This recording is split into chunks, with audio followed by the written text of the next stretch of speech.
Bueno, bienvenidos. Hoy día vamos a tener una clase que cierra la unidad de ciberseguridad. No la habíamos tenido porque habíamos tenido una mezcla de fechas para las invitadas Paz y Mariana y yo no las había querido retrasar más. Así que esta es la clase que cierra la unidad de ciberseguridad y está pensada en el fondo para ser una especie de taller práctico. Lamentablemente con la pandemia, no, generalmente yo le digo a los estudiantes que lleven su celular y que lleven su computador, su computador portátil y hacemos una especie de taller. Lamentablemente no va a poder hacer así por la contingencia, pero la idea de esta clase es entregarle a ustedes las aptitudes, herramientas y conocimientos básicos para mantener seguros sus dispositivos, sus cuentas y sus comunicaciones, particularmente teniendo en consideración que ustedes van a ser abogadas y abogados destacados y por tanto van a manejar información de carácter sensible de sus clientes, de sus representados, de las empresas a las cuales van a asesorar.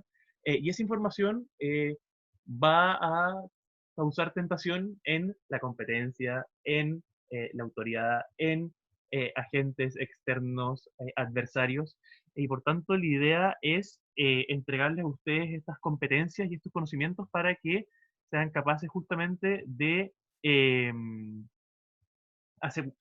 mantener seguras sus cuentas y sus dispositivos. Eh, y eso es porque, a pesar de lo que uno muchas veces ve en la televisión, la verdad es que, como les decía yo en la clase, en la primera clase sobre ciberseguridad, cuando uno cae en estos hackeos y uno se me hackearon la cuenta, uno siempre piensa en cosas muy sofisticadas, muy hackers de película, pero la verdad es que las herramientas de las cuales las personas se hacen de cuentas ajenas son muy rudimentarias y por tanto hay ciertas medidas que uno puede tomar a nivel de usuario que te van a mantener seguro del 95, 96% de los ataques. Claro, si tú caes en la mira de la CIA o de una banda internacional, quizás ellos sí van a poder aprovecharse de una vulnerabilidad de día cero o de que no tienes parchado tus programas, que no has actualizado tu sistema operativo. Pero hoy día vamos a ver, en el fondo, ustedes como usuarios, espero que ya después de esto, nivel avanzado, en el fondo puedan tomar estas medidas básicas que los van a realmente proteger de la gran mayoría de lo que la gente suele llamar hackeos, que generalmente no creo que alcancen a llamarse así. Entonces, la primera parte de este mini taller habla sobre cómo proteger los dispositivos. Llámese dispositivo, el computador eh, o el teléfono móvil, teniendo en consideración de que el teléfono móvil es por lejos el dispositivo que al final del día más utilizamos. No les recomiendo tener aparatos inteligentes. No tengan, bueno, televisión puede ser, pero no tengan refrigeradores inteligentes, no tengan cafeteras inteligentes, no tengan basureros inteligentes. Traten de no conectar a internet nada que no sea necesario conectarlo a internet. Tanto yo en general trato de que mi computador y mi computador y mi celular, pero el resto de las cosas no las conecten a internet porque se transforman en vectores de riesgo completamente innecesarios. Entonces, vamos a ver un poco cómo proteger los dispositivos. Eh, y lo primero es la contraseña. La contraseña fue pensada como la primera gran medida de seguridad de los dispositivos electrónicos y de los computadores, pero es bien importante que ustedes sepan que la contraseña es la primera, pero no puede ser la única medida de seguridad, porque es simplemente la más básica y por tanto nunca vamos a poder confiar exclusivamente en la contraseña.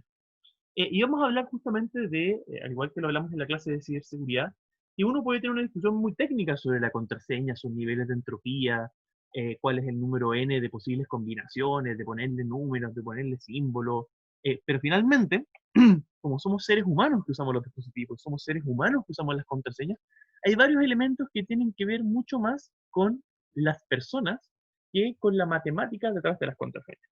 Y eso es algo que no solamente ustedes tienen que tener en consideración al momento de hacer su propia evaluación de riesgo. Vamos a ver cómo este concepto que hablamos en ciberseguridad, hablando de las infraestructuras críticas y la política nacional de ciberseguridad, y no, uno hace una evaluación de riesgo constantemente cuando uno hace la configuración de sus medidas de seguridad. Entonces, y aquí es donde ya empieza el tema de las contraseñas, eh, o sea, de las recomendaciones concretas. Las contraseñas tienen que, por sobre todo, ser largas. Esto es bien complicado porque es como, bueno, ¿y por qué largas? Porque si yo quiero hacer un ataque de fuerza bruta, eso significa que el brute force, la fuerza bruta es, yo voy a poner un computador a poner toda su capacidad de procesamiento en probar las distintas combinaciones hasta achuntarle a la contraseña de Pablo. Entonces, por ejemplo, si mi AFP me dice, Pablo, tu contraseña debe tener 4 números. ¿Cuánto creen ustedes que un computador se demora en sacar todas las distintas combinaciones entre 4 números? Muy poco, porque uno empieza 0001, 0002, 0003, 0004. Las posibles combinaciones de 4 números en realidad no son muchas, y un computador puede fácilmente procesarlas, por así decirlo. Y cuando uno hace que las contraseñas sean cada vez más largas, lo que uno hace, en el fondo, es aumentar la cantidad posible de combinaciones y por tanto uno aumenta la entropía de la contraseña. Luego, por supuesto, si uno, eh, el, el pool, en el fondo la piscina, o la base respecto a la cual uno hace combinaciones, uno lo aumenta, bueno, también aumenta la cantidad de combinaciones y la entropía. Entonces, si uno hace eh, una contraseña de 10 caracteres, pero solo números, la cantidad de combinaciones es mucho menor que si uno hace números y letras, y eso también es menor que si uno hace números, letras y símbolos y mayúsculas. Todo eso te va aumentando en el fondo la entropía. Pero mi recomendación es que por sobre todo ustedes se fijen en lo larga que son las contraseñas, porque eso es lo que realmente les otorga entropía y en el fondo las hace más seguras. Aumenta la cantidad de combinaciones posibles. Y por tanto, siempre que ustedes hagan una contraseña, traten de hacerla lo más larga posible. Y luego, la segunda recomendación, muy importante, es que las contraseñas tienen que ser distintas en cada cuenta o servicio que ustedes utilizan. Esto es bien complejo. Por aquí ya empezamos a ver por qué la ciberseguridad, porque si uno lo ve en términos puramente técnicos y matemáticos, bueno, por supuesto que todas las contraseñas eh, tienen que ser eh, distintas en los distintos servicios porque es más seguro. Pero los seres humanos tenemos una capacidad de recordar que es limitada. Y por tanto, esta recomendación vamos a ver un bemol más adelante respecto de cómo hacerla operativa. Y aquí viene el punto de la evaluación de riesgo. Si tú obligas a las personas a tener contraseñas distintas en sus distintos dispositivos, ¿qué van a hacer las personas? Van a tender a tener contraseñas que son muy similares, porque nosotros usamos muchos servicios, muchas cuentas, muchos dispositivos, y por tanto, como una persona no tiene la capacidad de manejar contraseñas largas y distintas para 30, 50 o 100 cuentas, ¿qué van a tender a hacer las personas intuitivamente? Van a tender a hacerlas muy parecidas. Entonces, la gente va a hacer contraseña que se llame Mara Mara Zafa 123 y la otra va a ser Mara Mara Zafa 1234 y las van a hacer muy similares. Y eso las hace más inseguras porque eso significa que si una persona es capaz de hacerse de una de sus contraseñas, bueno, en el resto de los dispositivos va a probar contraseñas muy similares y eventualmente va a poder acceder. ¿Cuántos de ustedes utilizan contraseñas que son o iguales o muy similares en sus distintos dispositivos? Pueden levantar la mano, poner un más uno. Yo, eh, tengo la misma en todos. Ya. Entonces, en el fondo, el ingeniero informático que hace las charlas de ciberseguridad les diría, pero ¿cómo son tan estúpidos? Eso no se hace, pero es que no es así, porque somos seres humanos y los seres humanos no somos capaces de recordar tantas contraseñas distintas. Entonces, les voy a enseñar un poquito más adelante cómo dar vuelta o sea, cómo lograr una solución a este problema, pero es importante tener en consideración que es normal lo que a ustedes les pasa, a todo el mundo le pasa. Y por tanto, cómo solucionar ese tema. Pero en el mundo ideal, todos nosotros tenemos contraseñas que son largas, que son distintas y que son lo más aleatorias posibles. ¿Y por qué lo más aleatorias posibles? Porque, ¿vieron Mr. Robot? En Mr. Robot, el tipo tenía. Mr. Robot es bien precisa, es bien acercada a la realidad, en ese sentido, de que el tipo va y empieza a investigar a las personas. Empieza, ¿cómo se llama su perro? ¿Dónde vive? Porque nosotros, al momento de que nos obligan a hacer una contraseña, si nos están haciendo que hagamos una contraseña al banco, quizás utilicemos el concepto dinero, plata, mío. Entonces, cuando uno quiere hacer un ataque de fuerza bruta, uno no le dice al computador, parte desde cero y haz todas las combinaciones posibles del universo, porque el computador nunca va a poder calcular todas esas posibilidades. Lo que va haciendo un buen hacker es, voy a ir entregando ciertos términos y pedir al computador que pruebe utilizando combinaciones con estos términos que a mí me parece que son más probables, de forma tal de acotar las posibles posibilidades.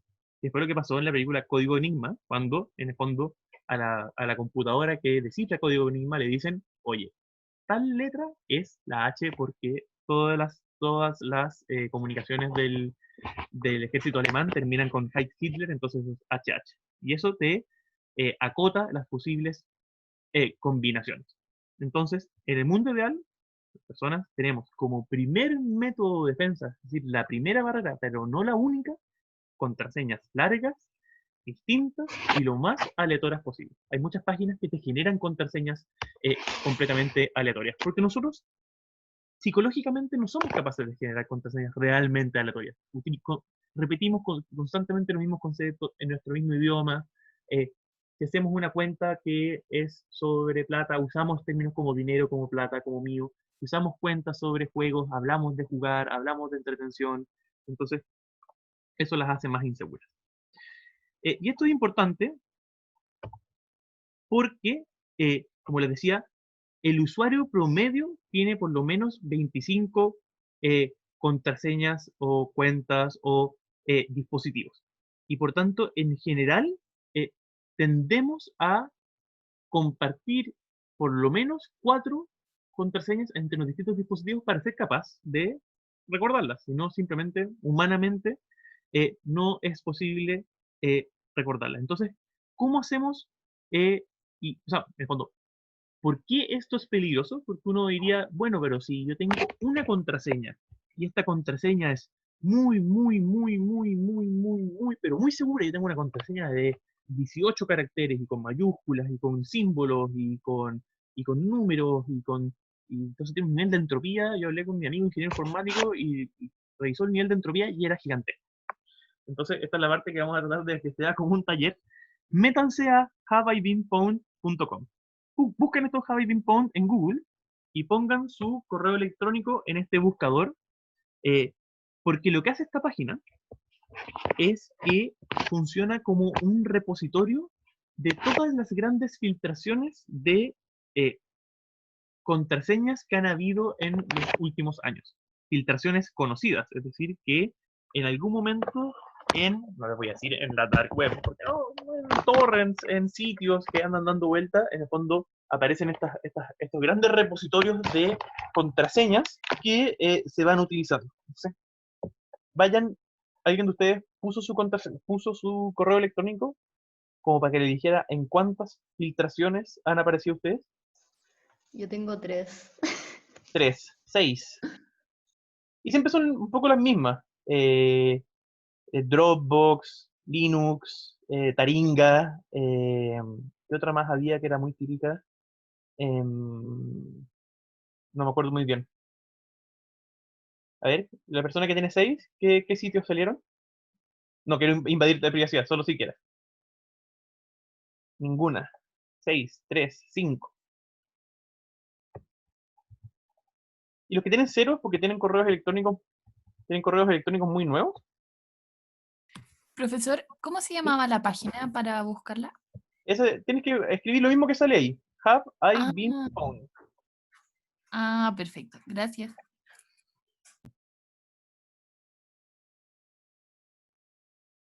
Taringa. A mí Dropbox. me resulta que Que con el correo más nuevo, el Gmail, nada, pero el Hotmail que lo tengo de toda la vida, sí. Ya, 4 filtraciones. Entonces, en el fondo, la forma más típica de que a ti te, entre comillas, hackeen es que eh, digan, ya, voy a buscar eh, si a Emma le han filtrado, se le ha filtrado la contraseña en algún servicio. Y pongamos que Emma en algún momento tenía una cuenta en Dropbox.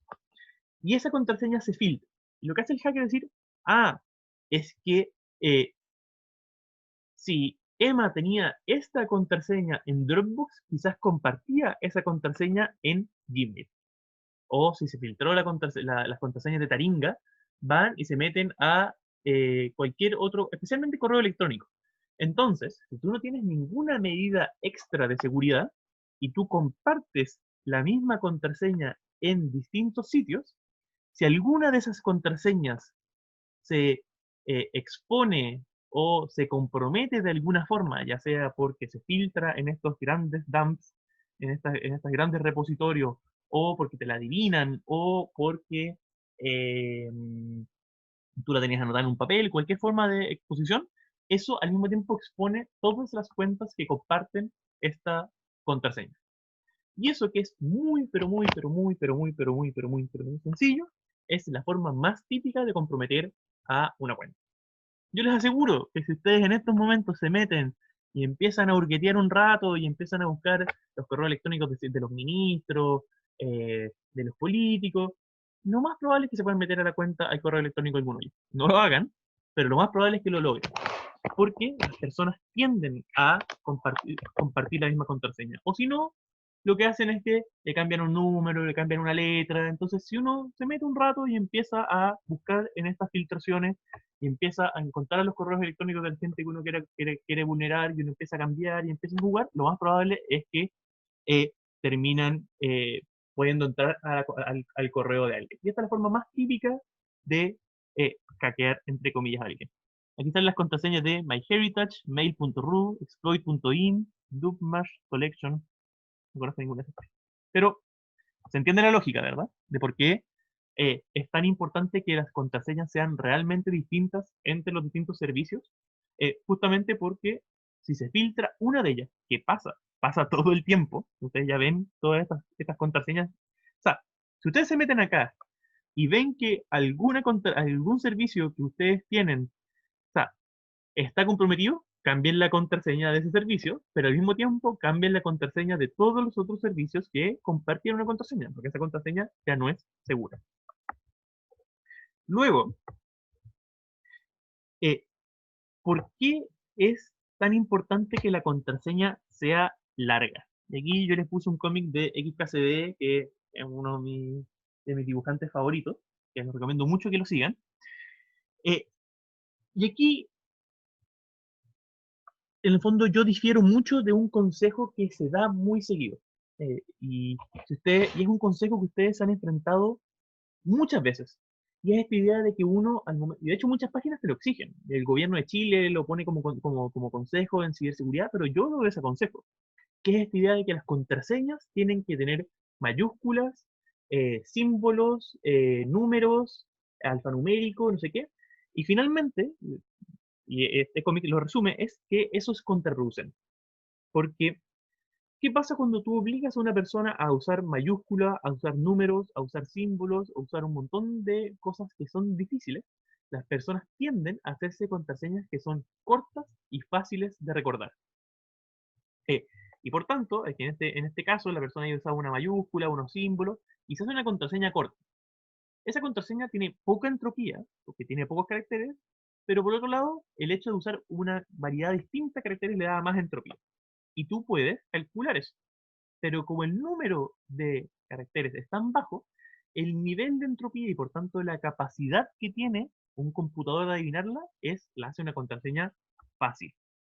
En cambio, si yo uso una contraseña que es solamente letras y en minúscula, pero es larga, claro, la cantidad de combinaciones de símbolos hace que la cantidad total de combinaciones sea menor, pero yo le pongo tantos caracteres que el nivel de entropía, es decir, la cantidad de combinaciones posibles, es muy alta.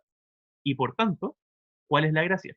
Que si yo hago una contraseña que es muy larga, aunque sea solamente con letras y minúsculas, va a ser muy difícil que un computador la adivine a través de fuerza bruta. Y por tanto, una muy buena contraseña es: a los 9 años me rompí el codo. Porque es muy larga. Entonces, ¿cuál es el tema? En el primer caso, estamos haciendo contraseñas que son fáciles de adivinar por los computadores y difíciles de recordar por los seres humanos. Y en el segundo caso, en este correcto caballo, batería cohete, estamos haciendo una contraseña que es fácil de recordar por un ser humano, pero difícil de adivinar por un computador. Entonces, aquí es, de nuevo, cómo entra el concepto de lo humano en la ciberseguridad.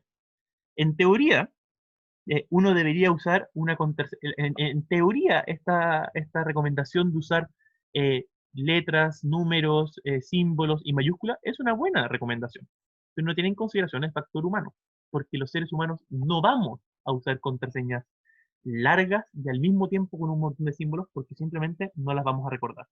Por tanto, aunque en teoría sea más inseguro, es más recomendado simplemente usar muchos caracteres en minúscula y con letras, porque sí, efectivamente, ahí vamos a poder seguir esta recomendación. Eh, y esto es un poco el mito. El mito es justamente que en la práctica esto es algo que nosotros podemos llevar a cabo, porque en la realidad simplemente no lo vamos a hacer. ¿Y qué termina pasando? Que las personas hacen contraseñas cortas y que además se comparten entre dispositivos. Y en la medida en que se comparten en dispositivos, siempre vamos a estar sujetos a este distinto vector de riesgo que es, bueno, que si me filtra una, entonces comprometo todas mis contraseñas. Por tanto, una forma de efectivamente tener contraseñas largas y distintas es usar conceptos que son fáciles de recordar. Cuando tenía 9 años me rompí el codo. Súper larga. Un computador nunca la va a descifrar, pero yo como ser humano me acuerdo que a los 9 años me rompí el codo y por tanto eso tiene... La, sí, las mamás siempre son las reinas del... Los papás en general son muy propensos a este tipo de cosas. Y alguien dijo por ahí que su papá usaba LastPass. Bueno, Yo, aunque mi mamá no sabe usar nada, mi papá es seco para todo esto muy de bien, eso quiere decir que tu papá es un usuario cibercosas. avanzado, porque efectivamente uno dice, bueno, pero profesor, ¿cómo se supone que yo tenga contraseñas largas y distintas en mis 98 cuentas? Yo tengo un gestor de contraseñas y tengo como 120 cuentas, porque uno las va acumulando a través de los años. Y por mucho que, que tus contraseñas sean en letras y sean en minúsculas y sean cosas tales como a los 9 años me rompí el codo, es imposible humanamente, en el fondo, recordarlas todas, y eso es completamente cierto. Y aquí entra esta ayuda, que son los gestores de contraseñas. El papá de Emma usa LastPass, yo uso OnePass, en este caso yo les puse solamente los que son gratuitos, y la gracia de los gestores de contraseñas es que te permiten, en el fondo, tener en un solo lugar eh, todas las contraseñas que, en el fondo, permitiéndote a ti tener solo una gran contraseña maestra, que esa sí que tiene que ser larga, esa sí que tiene que ser muy segura y esa sí que no se la tienes que pasar a nadie, pero dentro de ese gestor de contraseñas vas a tener almacenado todas y cada una de las otras contraseñas. Y en teoría, por ejemplo, una de las funciones de estos gestores de contraseñas es que te generan contraseñas aleatorias. Y por ejemplo, yo tengo muchos servicios en donde yo simplemente no sé cuál es la contraseña. Porque el gestor me la generó automáticamente y yo siempre entro a su servicio utilizando el gestor. Pero aquí es donde entra justamente esta idea de la evaluación de riesgo. Porque uno me dice, pero profesor, en el fondo, aquí, por un lado, estamos solucionando el tema de tener contraseñas distintas entre todos los servicios y por tanto no vamos a ser objeto o no vamos a ser víctimas de este tipo de ataque, pero al mismo tiempo si usted tiene todas sus contraseñas en un mismo lugar, eso quiere decir que si le vulneran ese lugar, entonces se van a, en el fondo, se van a comprometer todas y cada una de sus contraseñas. Y eso es súper cierto, es completamente cierto. Entonces, ahí, por supuesto que hay una evaluación de riesgo respecto de qué hace que las cosas sean más seguras o menos inseguras. Por ejemplo, yo el otro día estuve, vamos a hablar de la verificación de 2 pasos. Yo tengo un software que te permite cuando te roban el celular, que se llama Prey, te permite bloquear el celular, hacer que suene una alarma, activar el GPS y que te rastree dónde está tu celular cuando te lo roban. Y yo tenía la cuenta con un montón de medidas de seguridad. Y después pensé, pero si lo tengo con todas estas medidas de seguridad, con un código de verificación, eh, si me roban el celular, ¿cómo lo voy a poder acceder desde el celular de un amigo cuando me roben el celular? No voy a poder. Y por tanto, mi evaluación de riesgo fue, respecto de esta cuenta en específico, no lo voy a tener con medidas de seguridad porque, en el fondo, tener la con medidas de seguridad hace más probable perder el celular que lo improbable que es que me vulneren esta cuenta en específico. Y por tanto, el gestor de contraseñas también genera esta necesidad de una evaluación de riesgo. Porque, ¿cuáles son las ventajas? Primero, me permite generar contraseñas aleatorias. Y esa es una de las recomendaciones de las contraseñas, que sean lo más aleatorias posible. Me permite tener contraseñas distintas en cada uno de los servicios. Eso también es una de las recomendaciones. Me permite recordar las contraseñas y por tanto yo puedo tener contraseñas largas. También importante. Al mismo tiempo, estos gestores de contraseñas me permiten no apoyarme en los autofill de Chrome o de Safari. Y por tanto, por ejemplo, cuando vimos el ataque de phishing, en donde a ti te mandan un portal que parece Gmail para que tú pongas tus datos, pero en realidad los datos no van a ir a Gmail, sino que van a ir al atacante, el gestor de contraseñas se da cuenta de que esta página no es Gmail y te avisa, oye, aquí esto no es Gmail, yo no te recomiendo la contraseña de Gmail porque esta página efectivamente no es la de Gmail y hace más difícil que tú caigas. Y por tanto esas son las ventajas. Y por otro lado, se abren nuevos vectores de riesgo. Primero es, bueno, si me roban mi contraseña, eso quiere decir que yo pierdo acceso a todas mis cuentas. Y por otro lado, uno es propenso a olvidar las contraseñas. Y si yo olvido esta gran, única contraseña, me quedo fuera de todos mis servicios. ¿Qué es lo que hago yo? En el fondo, mi evaluación de riesgo, ¿qué es lo que me llevó a hacer? Puedo decir, a ver, uno tiene que recordar una cantidad limitada de contraseñas largas y distintas. Entonces, yo no voy a poner en mi gestor de contraseñas todas mis cuentas, sino que voy a poner todas las que no sean mi correo electrónico y aquellos servicios que involucran plata. Por tanto, yo hoy día tengo que recordar 4 o 5 contraseñas.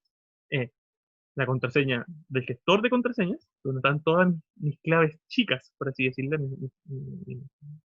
mis cuentas chicas, la clave de Gmail, que es muy importante porque con eso tú puedes resetear todas las contraseñas, la clave del banco y la clave de PayPal. Y es completamente posible que un ser humano recuerde 4 o 5 contraseñas largas y distintas.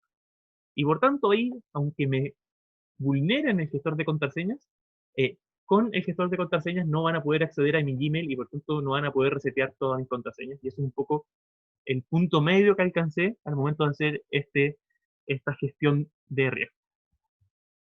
¿Preguntas hasta el momento? Sí, yo tengo una pregunta, profesor. ¿Este gestor de contraseña es una página de internet? Y si una página de internet tiene cómo saber cuál escoger, porque estaba viendo que por lo menos mencionaron 2 ahora ustedes en la clase. Y quería saber cómo saber cuál es seguro o algo así, cómo determinar qué gestor de contraseña usar.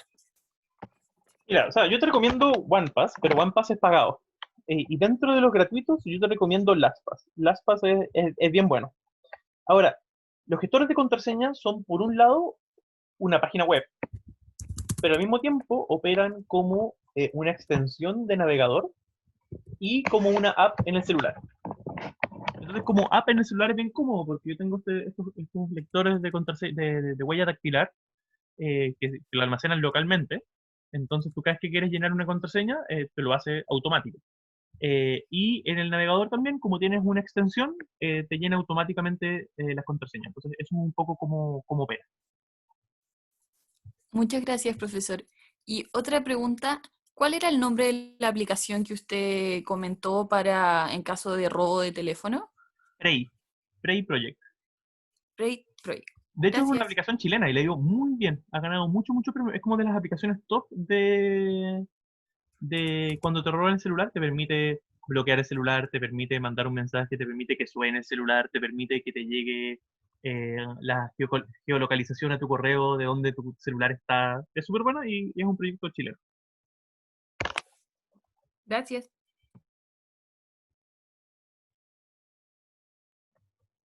Estoy tratando de ver los mensajes. Entonces, ya pasamos por la primera medida que es la contraseña. Pero hablamos de que la contraseña nunca es suficiente. Tener una buena contraseña y una contraseña distinta es un piso muy mínimo. Y si yo quisiera que ustedes se fuesen, o sea, ya están en sus casas, si yo quisiera que ustedes se fueran de esta clase con una recomendación y que ustedes digan, ya, de todas las cosas que recomendó el profesor, yo voy a hacer una, es que habiliten el doble factor de autenticación en sus servicios. ¿Alguno de ustedes tiene doble factor de autenticación? ¿O sabe lo que es eso? Sí, Yo tengo, profe. Muy bien. En el fondo, el doble factor de autenticación es algo que ustedes se han enfrentado muchas veces, y es la idea de cómo operativizar la idea de... Porque lo que quiere hacer el servicio es decir, cuando alguien entra a la plataforma, yo quiero verificar que la persona que dice quién es quien es. Y por tanto, cuando yo pongo pablo.violera@mail.udp.cl y pongo una contraseña, en el fondo lo que quiere hacer la plataforma del correo electrónico es verificar que soy yo quien está detrás del teclado. Y lo que hace el doble factor de autenticación, como lo dice su nombre, es un doble ejercicio. ¿Sí? Vamos a autenticar a Pablo primero por la contraseña. Porque se supone que esta contraseña solo la conoce Pablo. Pero ya hablamos de que las contraseñas se pueden obtener por otros métodos. Tú puedes robar una contraseña por phishing. Tú puedes obtener una contraseña en una gran filtración. Tú puedes hacer un ataque de fuerza bruta y adivinar la contraseña. Entonces la contraseña no es un buen método de autenticación, no es un buen método de seguridad. Y por tanto vamos a tener una medida adicional de autenticación. Y esa medida adicional de autenticación eh, generalmente es algo que físicamente solamente tiene el titular de la cuenta. Y por tanto, una medida muy típica de la autenticación que usan, por ejemplo, los bancos es un PIN pass. Cuando ustedes hacen una transferencia electrónica, el banco no les deja transferir 5.000 pesos solo con la cuenta.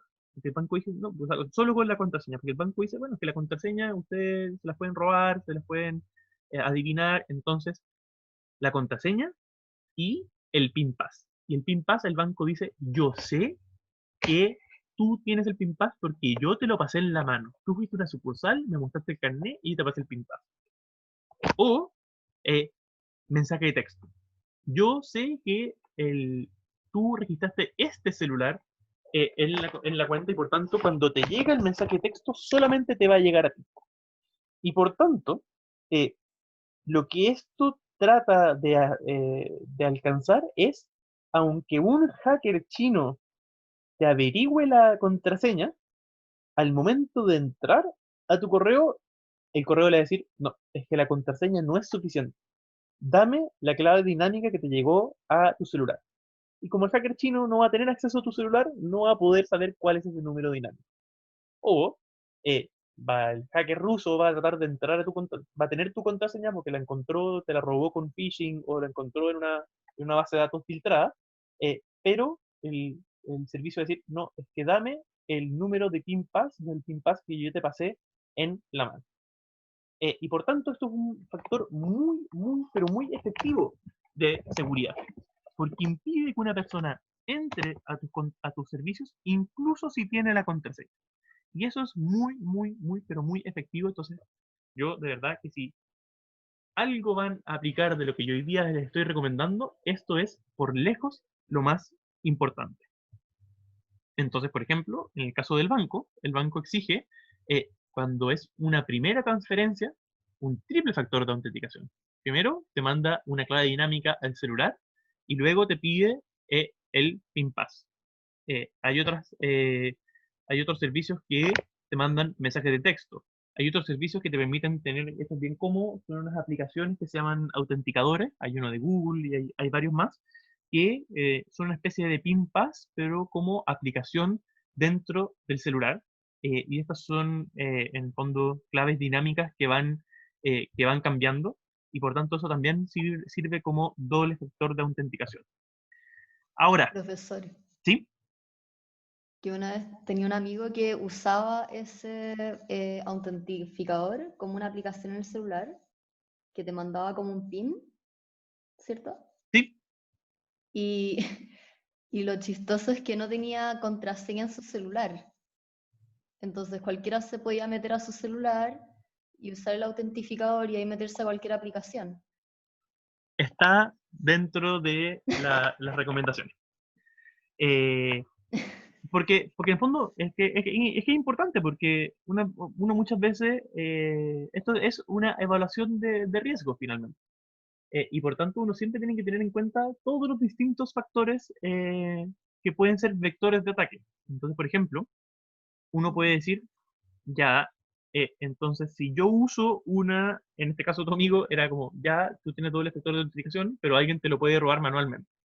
Entonces, por tanto, ahí lo lógico sería que tú tuvieses una clave de desbloqueo, que es una de las recomendaciones que viene después.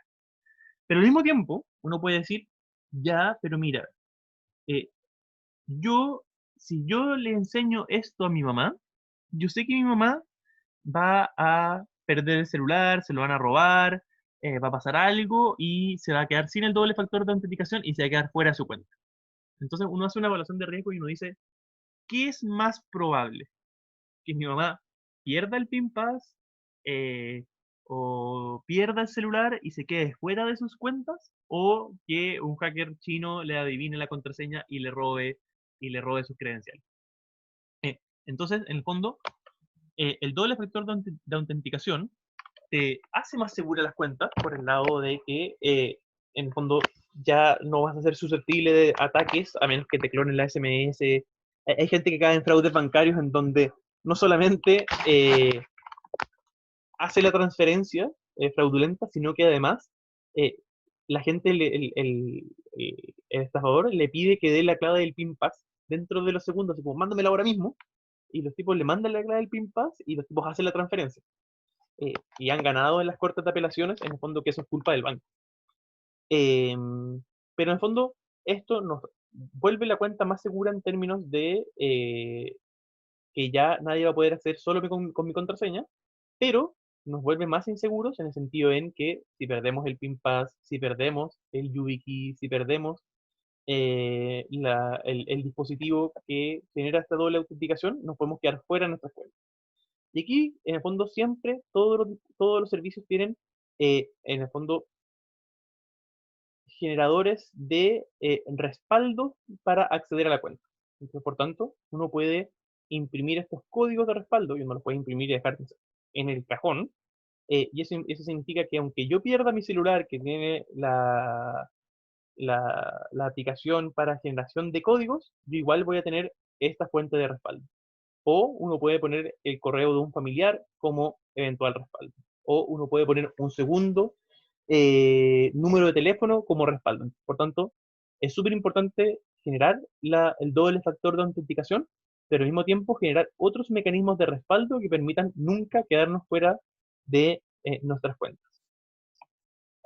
Y esto es bien importante, especialmente respecto al correo electrónico, porque como les había yo adelantado, si a ti se te compromete el correo electrónico, desde el correo electrónico puedes resetear todo el resto de las cuentas. Puedes resetear la contraseña de PayPal, la contraseña de Twitter, la contraseña de Facebook, la contraseña de un montón de cosas. Y por tanto, por lejos, no más, importante es asegurar la contraseña del correo electrónico que ustedes tienen eh, como mecanismo de identificación en sus otros servicios. Ahora, como decía Emma, otro factor súper importante es el bloqueo de dispositivos. Y la gente se ríe, pero uno siempre piensa que el atacante, esto es un poco como el acoso sexual, el abuso sexual, uno siempre cree que el atacante va a ser el tipo en el callejón, uno siempre cree que el atacante va a ser eh, el violador loco, uno siempre cree que el atacante va a ser el hacker súper sofisticado. Pero muchas veces los casos en donde hay problemas en materia de robo de cuentas, cosas así, es el familiar, es la pareja celosa, es la pareja abusadora, y por tanto, o es un compañero de trabajo, o es un empleador, y por tanto, sí es un vector de riesgo, si yo tengo mi celular sin un bloqueo de dispositivo, porque quiere decir que si yo estoy en una reunión de trabajo y lo dejo arriba de la mesa y voy al baño, bueno, alguien se puede meterse a mis conversaciones de WhatsApp, puede exportarla y después borrar el correo electrónico por el cual se mandaron y no queda ningún registro de eso. Por tanto, una buena práctica en materia de seguridad es establecer el bloqueo automático de todos sus dispositivos. No importa que les pongan 10 minutos, eh, pero bloqueen sus dispositivos. Esta es la forma en que se bloquea en Windows, normalmente a través de una contraseña, cómo se bloquea a través del teclado, cómo se bloquea en Mac, y en el teléfono mi única recomendación es que no hay problema con que utilicen estos mecanismos, da un poco de cosa, pero en realidad se almacenan de forma local, entonces si usan estos dispositivos que usan la huella digital o la cara, no hay problema con que se almacena de forma local, pero eviten utilizar estos patrones en la pantalla. Usen, como sale en la foto, contraseñas. Porque los patrones de la pantalla, esto que uno hace una Z o un reloj de arena, el problema es que si uno agarra el celular y lo mira contra luz, eh, el, el dedo tiene grasa, entonces con los dedos uno deja marcada la Z, entonces uno agarra el celular y uno cacha cuál es el patrón. Entonces siempre traten de utilizar en el celular o la huella o estas contraseñas numéricas en el fondo. Y por otro lado, eh, otro factor de riesgo, ya vimos, por ejemplo, creo que era un ataque de ransomware. Y un ataque de ransomware es cuando a ti te cifran tus propios archivos y luego te piden una especie te extorsionan para que tú transfieras una cantidad de plata, generalmente en bitcoins, para entregarte la contraseña para acceder a tus mismos archivos. Hay otros ataques en donde derechamente te destruyen la información, o te la roban, o te la eliminan, y por tanto ¿cuál es la mejor forma de evitar o atenuar o mitigar el daño de estos posibles ataques?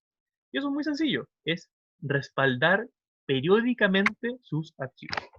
Entonces, si yo respaldo una vez a la semana mis archivos eh, y eventualmente sufro un ataque de hacking, una eliminación de mi contenido, o me hacen un ataque de ransomware y me lo cifran y me dan una contraseña y me cobran $20.000 por recuperarlo. Bueno, si yo periódicamente eh, respaldo mis archivos, solamente voy a perder una semana de archivos. Y una semana de archivos no vale $20.000. Pero quizás todos mis archivos de toda la vida laborales sí los valen. Y esta recomendación, que es muy, muy sencilla, no se sigue en altas, y porque yo estoy dando un taller que es bien a nivel de usuario, cosas básicas, pero estas cosas no se siguen en muchos sectores de la industria, en muchos sectores de gobierno. Entonces, por ejemplo, han habido muchos ataques de ransomware a hospitales. Y resulta que los hospitales no respaldaban la información de sus clientes en otras bases de datos. Entonces, claro, los hospitales tenían que pagar estos rescates millonarios porque no podían quedarse sin las fichas clínicas de sus pacientes para seguir operando como institución.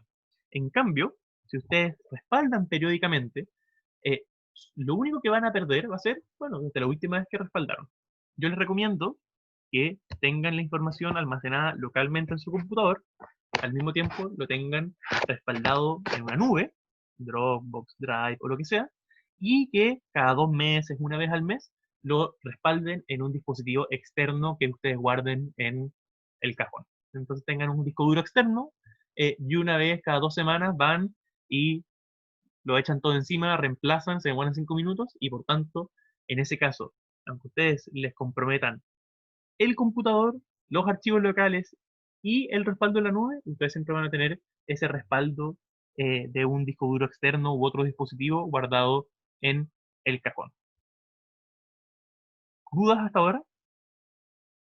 Ya hablamos en la clase de ciberseguridad de lo importante que era tener constantemente sus sistemas operativos y sus distintos software actualizados, porque eso, en fondo, ustedes ya saben que permanentemente parcha respecto de las vulnerabilidades que se van detectando. Por tanto, ustedes ya saben que siempre tienen que tener su software actualizado. Pero dudas de esta parte de cómo eh, proteger los dispositivos y las contraseñas. Sí, profe, yo tengo dudas sobre un tipo de tecnología que he escuchado, pero no entiendo muy bien cómo funciona. Las famosas llaves físicas de seguridad. Sí, las llaves físicas de seguridad es algo que yo tengo que agregar en esta diapositiva. Son como unos USB, y yo tengo, son bien, y no son caros, son bien prácticos, porque en el fondo lo que te permiten son unos USB que vienen con tecnología NFC. Por tanto, en el fondo cumplen la misma función de estas cosas, pero es físico, entonces uno lo puede andar trayendo en el llavero. Eso significa que si yo me meto en un computador que no uso, me va a decir, porque imagínense, ustedes se meten en una biblioteca que está en un subterráneo y no tienen acceso a Wi-Fi, entonces, o a Internet, o se quedan sin batería del celular y por tanto no tienen acceso a esta aplicación, o están sin señal y por tanto no le llegan los SMS. Eso es un problema en el fondo. O están viajando y no tienen roaming o lo que sea. Estos mecanismos físicos, en el fondo, operan también como un doble factor de autenticación, y en el caso del celular uno lo pone en la entrada de YouTube de USB, y en el caso del teléfono móvil o incluso los laptops tienen NFC, y eso es lo que transmite en el fondo esa información que verifica que tú eres tú, ¿no? Porque en algún momento tú registraste esta llave física como una forma de verificar que tú eres la persona que tiene acceso a esa llave en específico, y por tanto te genera esta doble autenticación más allá de la contraseña. Son súper prácticos, y yo los recomiendo harto. Entonces, phishing, ustedes ya saben lo que es el phishing, pero hoy día en la clase de hoy quería darles un poquito de... este es un phishing que en el diploma de ciberseguridad, Daniel Álvarez contó que habían revisado en la Subsecretaría de Defensa. Eh, y lo que quería darles era recomendaciones de cómo identificar correctamente un phishing. Porque aquí en el mundo de la ciberseguridad está lleno de gente que denosta a las personas que caen. Entonces te denostan porque usas contraseñas iguales, te denostan porque caes en phishing. Es normal caer. Y uno existe la economía de la atención, y uno no siempre está verificando todas y cada una de las cosas que hace. Es como caer en un fake news. Uno siempre, eventualmente vas a caer. Y en el phishing es lo mismo. A veces uno va volando bajo, está preocupado de otra cosa y hace clic a la rápida. Entonces, ¿cuáles son las mejores formas de identificar cuando ustedes están siendo sujetos a un ataque de phishing? Y phishing, como ustedes saben, es que te envían una comunicación aparentando ser una institución, generalmente una institución de gobierno o algo por el estilo, para que tú voluntariamente entregues tus contraseñas. Y por tanto, por ejemplo, en este caso, alguien se hizo pasar por una empresa que otorgaba servicios de seguridad informática a la Subsecretaría de Defensa, haciéndose pasar por esta empresa, y le mandaba un mail al subsecretario diciendo: oiga, ¿sabe qué? Actualizamos nuestros sistemas de seguridad, así que le pedimos que se actualice aquí. Y le ponía un enlace. Siempre tengan mucho resquemor respecto de los enlaces. Y el enlace te llevaba a un sitio que era exactamente igual al sitio que usaba Simbra, que era esta empresa de seguridad, y te pedía agregar tu usuario y tu contraseña. En este caso, por supuesto que el usuario y la contraseña iban hacia los atacantes, porque los atacantes lo que querían era hacerse de las credenciales de una alta autoridad que probablemente tenía capacidad de tú le robas las credenciales a una autoridad y eso te da muchos privilegios en el sentido en que puedes acceder a información que puede ser de carácter sensible, que quieras poder robar. Y en el fondo, generalmente cuando uno entra, cae, entrega sus contraseñas, te sale algún tipo de error que te dice vuelva más rato para que tú no te preocupes que te robaron tu contraseña. Entonces, lo primero aquí, que era muy evidente porque esto tenía errores de ortografía, entonces el error de ortografía es un gran indicador de que estás ante un ataque de phishing porque Microsoft o YouTube o empresas serias de ciberseguridad no te van a mandar correos electrónicos con errores de ortografía. Pero dos elementos que yo les recomiendo mucho fijarse cuando encuentren un correo electrónico y sientan algún nivel de desconfianza, es primero el nombre de dominio. Si se fijan, este correo electrónico está pensado para que ustedes caigan, porque es simbra.ssdefensa.ml en vez de CL, de nombre de dominio, pero nombre de dominio de algún país africano. Pero cuando uno pasa la vista por encima, porque uno no lee como un computador así letra por letra, uno lee a la rápida CL y uno no se da cuenta que es ML. Y por tanto, el nombre de dominio es algo súper relevante al momento de fijarse si están siendo objetos de un ataque de phishing. Y lo segundo es el HTTPS. El HTTPS es un protocolo descifrado, que es lo que diferencia. ¿Se han fijado que a veces uno entra en una página y sale un candadito verde? Y otras veces te dice página no segura o te sale un candadito rojo. Y eso es porque hoy día los navegadores más modernos, en el fondo, exigen que para que una página sea segura tenga HTTPS. Y por tanto, las páginas de los grandes servicios, de los grandes proveedores, de las empresas más serias, de los gobiernos, en general tienen HTTPS. Es algo que cuesta plata en el fondo implementarlo. En cambio, un atacante generalmente no va a invertir la plata en un certificado de HTTPS para un sitio que es solamente para ver si alguien cae. Puede pasar, puede ser que el atacante efectivamente invierta la plata en el certificado, pero no es tan común. Entonces, si ustedes se fijan en el HTTPS y en el nombre de dominio, con eso ya ustedes van a salvar del 95% de los ataques de phishing. Luego, como consejos adicionales, solo usen Wi-Fi que conozcan. Instalen bloqueadores de rastreo en el navegador. Yo les recomiendo mucho uBlock Origin. Revisen cuáles son los permisos que le han entregado las distintas apps del celular. Una aplicación de linterna no tiene por qué tener acceso a sus contactos. Revisen las extensiones que uno tiene en el navegador, porque algunas veces uno baja películas piratas, software pirata, y uno da permiso a extensiones que uno no usa, y esas extensiones tienen ciertos privilegios que pueden robar información. Por tanto, entren a la configuración de su navegador y revoquen los permisos a todas las extensiones que ustedes, uno, no usen, o dos, no sean de fuentes ultra confiables. Solo instalen aplicaciones oficiales. Yo sé que piratear es súper atractivo, pero cuando uno baja un software en torrent, uno nunca sabe qué es lo que hay detrás. Y otra recomendación, que muchas veces las campañas de ciberseguridad promueven todo lo contrario.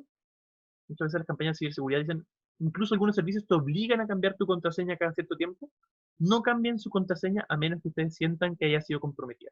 Porque si uno está constantemente cambiando la contraseña, uno también, en el fondo, eh, tiende a hacer las contraseñas que son muy fáciles o compartidas entre distintos servicios. Estamos un poquito dentro del tiempo. Solamente les voy a dejar aquí en las diapositivas cómo navegar de forma segura, cómo usar un VPN, en el fondo que les va a permitir tener una dirección IP y aparecer como utilizando un proveedor de servicios de Internet de otro país. En el fondo, si ustedes quieren hacer periodismo de investigación, quieren en el fondo ser anónimos en su navegación, utilicen VPN y van a aparecer para todos los efectos del registro como navegando desde Francia. Es una forma de mantener el anonimato en su navegación.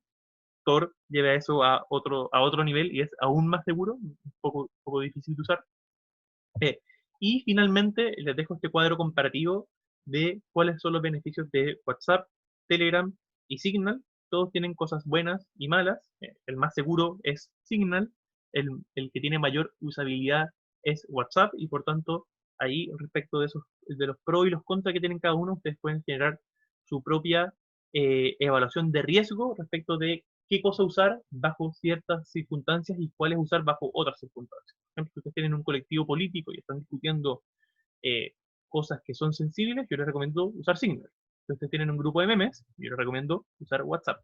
Por lo tanto, aquí no hay una receta eh, que calce para todos, sino que cada una de las actividades que ustedes realicen tiene que pasar por esta evaluación de riesgo.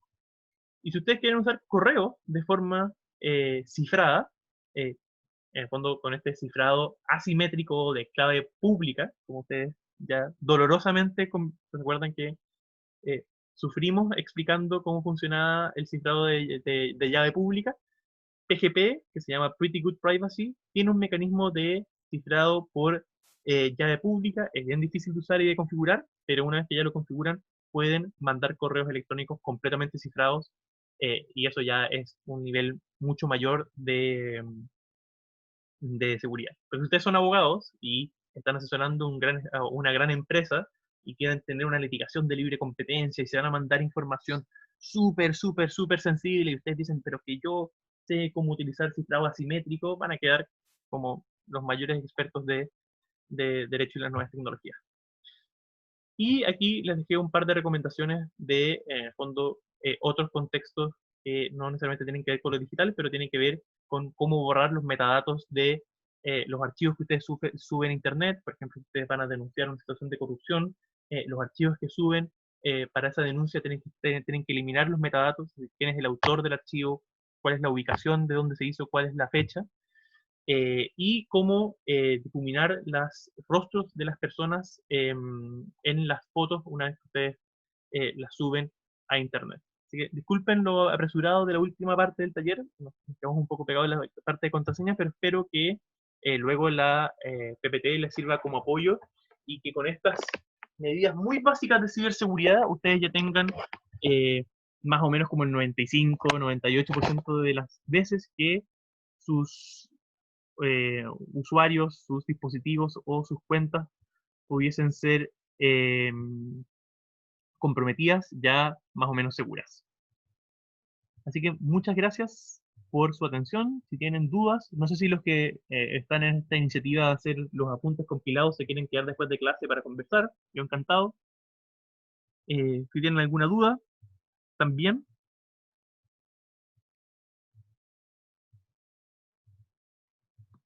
¿Alguien dice que sí acá? Sí, sí, los que están en el tema de los apuntes se pueden quedar después de clase y lo conversamos. Profesor, ¿Sí? ¿este PowerPoint quedó en Canvas o en su página web? Está en todas partes. Ah, Está en el Canvas, está en el Drive. Mi página web redirige al Drive, así que esto está súper público disponible. Ya está en el Canvas. ya. Perfecto. Gracias, profesor. Muy interesante la clase. Muchas gracias. Bueno, gracias a ustedes.